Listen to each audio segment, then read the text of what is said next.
মিরপুর শেরেবাংলা জাতীয় ক্রিকেট স্টেডিয়ামে কিন্তু বাংলাদেশ নারীরা আয়ারল্যান্ডের বিপক্ষে সিরিজ জয়ের লক্ষ্যে দ্বিতীয় ওয়ানডেতে মাঠে নেমেছে এবং ইতোমধ্যেই কিন্তু আয়ারল্যান্ডের প্রথম ইনিংস শেষ হয়েছে এবং আয়ারল্যান্ডের নারীরা কিন্তু বেশ বড় একটি সংগ্রহ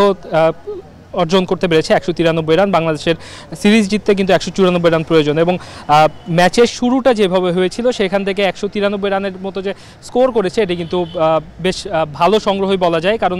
গতদিন কিন্তু আইরিশ মেয়েরা 98 রানে অল আউট হয়ে গিয়েছিল এবং 154 রানের বড় জয় পেয়েছিল বাংলাদেশের মেয়েরা এবং সেখান থেকে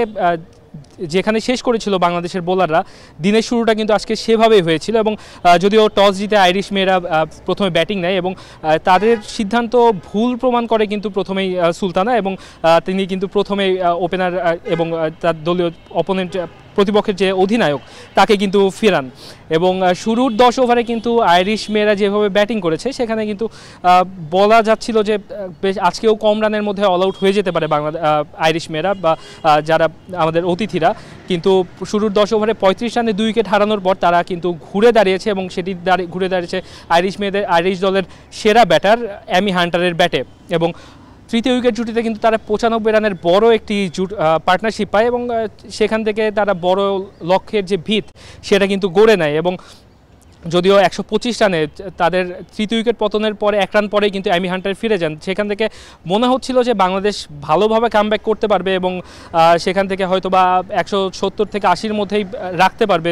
প্রতিপক্ষের সংগ্রহ, কিন্তু শেষের দিকের ব্যাটসম্যানরা বা মিডিল অর্ডার আইরিশ মেয়েদের যে মিডিল অর্ডার সেটি তারা কিন্তু এটি হতে দেননি এবং শেষ পর্যন্ত শেষ 6 ওভারে কিন্তু প্রায় 40 থেকে 45 রান তারা কিন্তু সংগ্রহ করেছে এবং শেষ দিকের ব্যাটার একজন তার ক্যামিও 18 বলে 21 রানের ক্যামিওতে মূলত 193 রানের বেশ বড় সংগ্রহ তারা কিন্তু অর্জন করে এবং আপাত দৃষ্টিতে মনে হতে পারে যে একদিনের ম্যাচে 50 ওভারের ম্যাচে 193 বা 94 রানের লক্ষ্য মামুলি সংগ্রহ, কিন্তু মেয়েদের ক্রিকেটে কিন্তু এটি মোটেও মামুলি সংগ্রহ নয়, কারণ বাংলাদেশের ক্রিকেটের ইতিহাস যদি আমরা দেখি, মেয়েদের ক্রিকেটের ইতিহাস যদি আমরা দেখি, সেখানে তাদের সর্বোচ্চ রান তারা করে জেতার রেকর্ড কিন্তু 211 রানের এবং সেটি তারা জিতেছিল পাকিস্তানের বিপক্ষে। কিন্তু সমসাময়িক যে পারফরমেন্স বাংলাদেশ দলের, এবং আমরা যদি সবশেষ ম্যাচের কথা চিন্তা করি, বাংলাদেশের ব্যাটাররা যেভাবে ব্যাট করেছে এবং পিঙ্কি এবং সুপ্তা দুজনই কিন্তু 50 তুলে নিয়েছিল এবং সুপ্তা কিন্তু 4 রানের জন্য সেঞ্চুরি মিস করেছিলেন গত ম্যাচে এবং টপ অর্ডারের মোটামুটি সবাই কিন্তু রান পেয়েছিলেন এবং সেই হিসেবে কিন্তু আজকের ম্যাচটাও অনায়াসেই জয়ের লক্ষ্য থাকবে বাংলাদেশের মেয়েদের এবং গত ম্যাচের ফর্ম যদি তারা ধরে রাখতে পারে তাহলে এই ম্যাচ দিয়েই তারা সিরিজ জেতার যে লক্ষ্য সেটি কিন্তু পূরণ হবে এবং আজকে এই সিরিজটি কিন্তু বাংলাদেশের জন্য খুবই গুরুত্বপূর্ণ, কারণ এটি কিন্তু ওমেন্স চ্যাম্পিয়নশিপের একটি সিরিজ এবং এখান থেকে বাংলাদেশের সরাসরি বিশ্বকাপ খেলতে আগামী বছর ভারতের মাটিতে অনুষ্ঠেয় যে বিশ্বকাপ সেখানে খেলতে কিন্তু এই সিরিজের গুরুত্ব অত্যন্ত বেশি, কারণ এই বিশ্বকাপের আগে বাংলাদেশের 6টি ম্যাচ বাকি রয়েছে এবং আজকে গত ম্যাচটি বাদ দিলে এবং আজকের ম্যাচটি বাদ দিলে আর 4টি ম্যাচ বাকি রয়েছে, সেখান থেকে কিন্তু তাদেরকে 3টি ম্যাচই জিততে হবে এবং এই সিরিজ থেকে কিন্তু শুরুতেই বাংলাদেশের টিম ম্যানেজমেন্ট থেকে জানানো হয়েছিল যে এই সিরিজের যে 6 পয়েন্ট সেটি কিন্তু তারা পূর্ণ পয়েন্ট অর্জন করতে চায়, কারণ শক্তিমত্তার বিচারে কিন্তু বাংলাদেশের মেয়েরা আইরিশ মেয়েদের চেয়ে যোজন এগিয়ে রয়েছে এবং এখান থেকে যদি 6 পয়েন্ট তারা অর্জন করতে পারে, ওয়েস্ট ইন্ডিজের বিপক্ষে তাদের মাটিতে গিয়ে 2টি ম্যাচ অন্তত যদি তারা জিততে পারে সেক্ষেত্রে সরাসরি কিন্তু কোয়ালিফাই করবে ভারতের মাটিতে অনুষ্ঠেয় বিশ্বকাপে এবং তারা যদি সরাসরি কোয়ালিফাই করতে না পারে সেক্ষেত্রে কিন্তু বাছাই পর্বের যে আরেকটি ধাপ উতরে তাদেরকে কিন্তু বিশ্বকাপে খেলতে হবে। তো তারা অবশ্যই চাইবে না যে এমন কোনো পরিস্থিতির সম্মুখীন হতে, যদিও খুবই কঠিন এটি সরাসরি ওয়েস্ট ইন্ডিজের এই সিরিজ তারা যদি ধবলধোলাই করতেও পারে, ওয়েস্ট ইন্ডিজের বিপক্ষে যে সিরিজ সেখানে তাদের মাটিতে ন্যূনতম 2-1 ব্যবধানে জেতা এটি কিন্তু বেশ কঠিন একটি লক্ষ্য বাংলাদেশের জন্য হতে যাচ্ছে। এরপরেও তারা তাদের প্রাথমিক যে ধাপ ঘরের মাটিতে আয়ারল্যান্ডকে সিরিজ হারানো এবং ধবলধোলাই করা এবং এখান থেকে 6 পয়েন্ট অর্জন করা, এটির জন্য কিন্তু অবশ্যই তাদেরকে আজকের ম্যাচটি জিতে তারা অবশ্যই চাইবে এই সিরিজ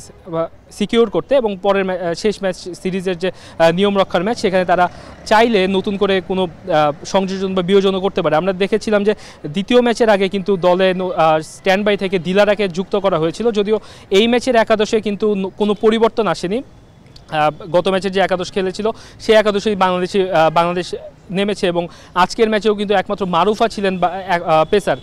এবং এক্ষেত্রে কিছুটা স্ট্রাগল করতে দেখা গিয়েছে। মারুফার কিন্তু শুরুর দিকে বেশ ভালো সুইং পাচ্ছিলেন, সেক্ষেত্রে অবশ্যই জ্যোতি এবং দলীয় যে টিম ম্যানেজমেন্ট রয়েছে তারা অবশ্যই তারা ভাবছেন হয়তো বা যে আরেকজন পেসার যদি থাকতো, জাহানারের মতো একজন অভিজ্ঞ পেসার যদি থাকতো, তাহলে হয়তো বা সকালের যে কুয়াশাচ্ছন্ন উইকেটের যে ডিউ ফ্যাক্টর বা উইকেট থেকে যে বাড়তি সুবিধা আদায় করে নেওয়া সেটি কিন্তু খুব ভালোভাবেই সম্ভব হতো এবং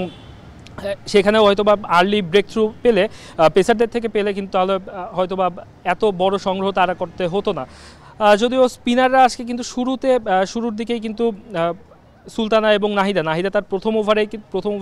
প্রথম বলেই কিন্তু উইকেট তুলে নিয়েছে এবং শুরুর যেভাবে হয়েছিল সেভাবে কিন্তু বোলাররা শেষ করতে পারেনি। আজকে কিন্তু মারুফা উইকেটলেস থেকেছেন এবং তিনি উইকেটের দেখা পাননি। আজকের দিনে সেরা বলার কিন্তু সুলতানা এবং তিনি 2 উইকেট তুলে নিয়েছেন এবং নাহিদা কিন্তু 1 উইকেট পেয়েছেন। তো এবং বাকি 2টি উইকেট কিন্তু এসছে রান আউট থেকে। তো অবশ্যই বাংলাদেশ মেয়েদের লক্ষ্য থাকবে এই ম্যাচ 194 রানের বেশ বড় সংগ্রহ, এটি তারা করে সিরিজ আজকের দিনেই নিশ্চিত করে ফেলা, কারণ অবশ্যই তারাও চাইবে না